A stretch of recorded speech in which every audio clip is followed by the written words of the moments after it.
Hola amigos, muy buenos días. Seguramente ustedes han oído que la Biblia es un conjunto de 66 libros y la Biblia fue escrita más o menos en un periodo de 1500 años, desde la época de Moisés hasta el último evangelista que fue Juan.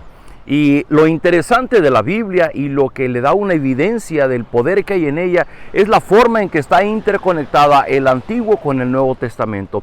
Y de esa manera queda evidente que es un solo libro, a pesar de que fue escrito por 40 personas de diferentes tiempos, de diferentes niveles socioeconómicos, de nivel de preparación.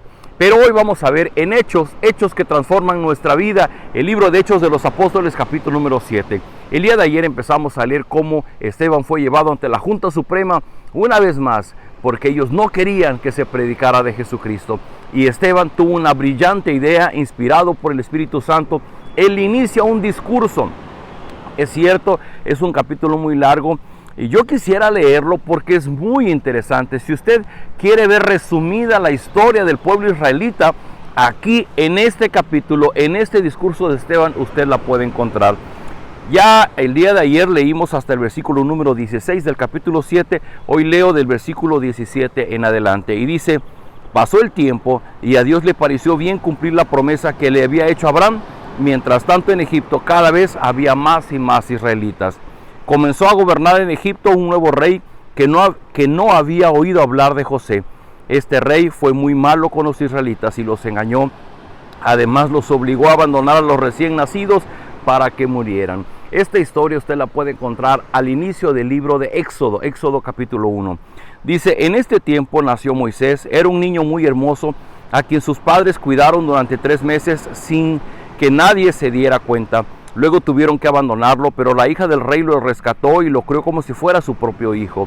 Moisés recibió la mejor educación que se daba a los jóvenes egipcios y llegó a ser un hombre muy importante por lo que decía y hacía. Cuando Moisés tenía 40 años, decidió ir a visitar a los israelitas porque eran de su propia nación. De pronto vio que un egipcio maltrataba a un israelita. Sin pensarlo mucho, defendió al israelita y mató al egipcio. Recuerde usted que la mamá y la hermana de Moisés lo pusieron en una canasta, lo pusieron en el río, lo vio la hija de Faraón y al final Moisés creció en el palacio de Faraón. Por eso dice que ahora fue a ver a su pueblo, a los israelitas. Versículo 25, Moisés pensó que los israelitas entenderían que Dios los libraría de la esclavitud por medio de él, pero ellos no pensaron lo mismo. Al día siguiente Moisés vio que los 2 israelitas se estaban peleando. Trató de calmarlos y les dijo: ustedes son de la misma nación, ¿por qué se pelean? Pero el que estaba maltratando al otro se dio cuenta, empujó a Moisés y le respondió: ¿y a ti qué te importa? ¿Quién te ha dicho que tú eres nuestro jefe o nuestro juez? ¿Acaso piensas matarme como al egipcio? Al oír esto, Moisés huyó de Egipto tan pronto como pudo y se fue a vivir a Madián. En ese país vivió como extranjero y ahí nacieron sus 2 hijos. Todo lo que viene después es la historia del pueblo de Dios en el desierto por 40 años y la revelación que Dios tuvo para con su pueblo. Pero en esta narrativa que hace, por ejemplo, allá por el versículo 38 dicen: Moisés estuvo con nuestros antepasados en el desierto y les comunicó todos los mensajes que el ángel de Dios le dio en el monte Sinaí. Esos mensajes son palabras que dan vida, pero los israelitas, que fueron rebeldes, no quisieron obedecer a Moisés y en cambio deseaban volver a Egipto. Un día los israelitas le dijeron a Aarón, el hermano de Moisés: Moisés nos sacó de Egipto, pero ahora no sabemos qué le sucedió. Es mejor que hagas un Dios para que sea nuestro guía y protector. Hicieron una estatua con forma de toro y sacrificaron animales para adorarla. Luego hicieron una gran fiesta en honor de la estatua y estaban muy orgullosos de lo que habían hecho. Por eso Dios decidió olvidarse de ellos, pues se pusieron a adorar a las estrellas del cielo.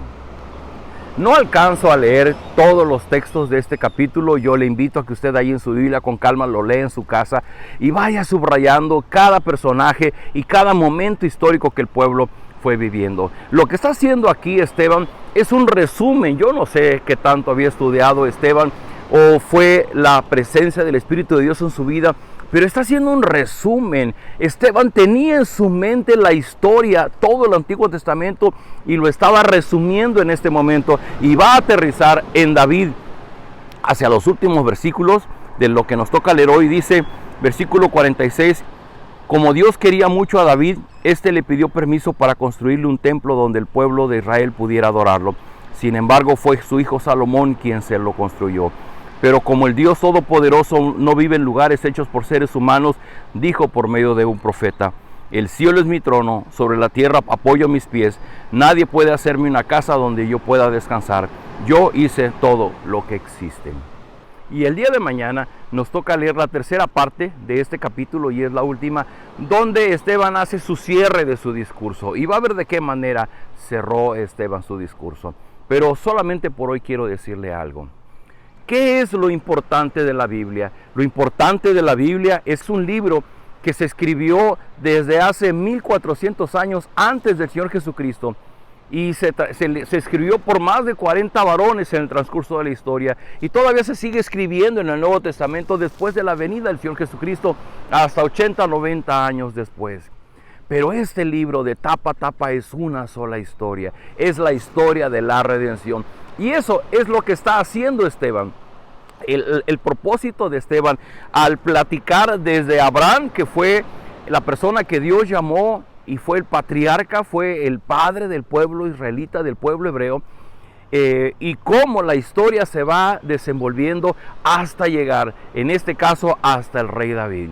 Y vamos a ver mañana cómo Esteban usa este conocimiento de la historia para tocar el corazón de sus conciudadanos israelitas. Queridos amigos, la Biblia es un tesoro. La Biblia es un solo libro con un mensaje. Si usted lo sabe, la Biblia tiene dos partes, el Antiguo y el Nuevo Testamento. Y justo en medio de los dos testamentos está el Señor Jesucristo. Justamente el Nuevo Testamento inicia con 4 evangelios: Mateo, Marcos, Lucas y Juan. Evangelio significa la buena noticia. Es lo que Dios ha hecho para reconciliar al hombre con Él. Lo que Esteban está diciendo ahora, está dando elementos para decirle a los israelitas, es que ustedes han sido los culpables de que merezcamos el castigo y la ira de Dios. Lo que hicieron nuestros padres en el desierto, lo que hicieron anteriormente. Pero Dios, en su amor y en su gracia, no se quedó de brazos cruzados, y Él hizo algo para venir a redimirnos. Y todavía el día de hoy Dios lo sigue haciendo. Así es que, amigos, si a usted le gusta la historia, yo le invito a que primero lea el resumen que de Esteban, y si a usted le interesa más, entonces vaya desde el libro de Génesis capítulo 12 con el llamamiento de Abraham. Usted va a leer hasta probablemente el segundo libro de Samuel, que es la historia que se narra del rey David. Es el resumen que Esteban está haciendo con un solo propósito: mostrar cómo Dios ha sido un Dios que a través de la historia ha ido escribiendo el destino de su pueblo, y que esta historia termina en Dios, inició en Dios y termina en Dios. El hombre no está viviendo a la deriva, el hombre no vive echadas las suertes, el hombre vive conforme al plan divino.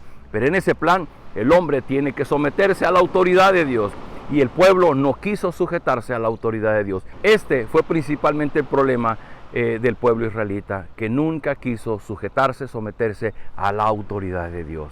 Por eso el Señor Jesucristo, cuando empezó su ministerio, Él dijo: arrepentíos, creed en el Evangelio, el reino de los cielos se ha acercado. Antes fue a través de los profetas, y Esteban va a dar testimonio que estas personas mataron a los profetas, y ahora había venido el Hijo de Dios y habían matado al Hijo de Dios. Y ahora Esteban daba testimonio de esto que Dios había hecho para con su pueblo. Amigos, no hagamos oídos sordos. La historia se sigue escribiendo.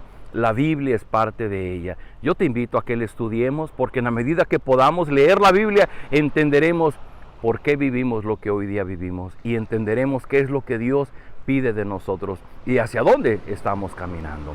Te invito a que cerremos este capítulo el día de mañana. Por ahora vamos a orar. Padre, gracias por este fabuloso capítulo donde Esteban hace un resumen de toda la historia del Antiguo Testamento para sus conciudadanos, pero también lo hace para nosotros, y podemos comprender cómo toda la Biblia está entrelazada desde el Antiguo, desde el Génesis, y viene a aterrizar ahora en el libro de Hechos de los Apóstoles. Gracias, Padre, por permitirnos darnos cuenta de las maravillas de tu ley, y te ruego que nos des la sabiduría para que al leerla podamos comprenderlo, así como lo comprendí Esteban Así como Esteban podía decirlo de memoria, que también nosotros podamos aprender esta historia y darnos cuenta del plan redentor que tú estás cumpliendo en nuestros tiempos. Danos de tu gracia en este día de trabajo, multiplica nuestras fuerzas, danos ánimo cuando estamos cansados, cuando estamos vencidos, pero en medio de la esperanza de que tú estás con nosotros. Permítenos ser colaboradores de tu reino y compartir del mensaje de salvación, de esta buena noticia con aquellos que no te conocen. Lo pedimos en el nombre de Jesús. Amén. Queridos amigos, esta historia continuará el día de mañana. Nos vemos.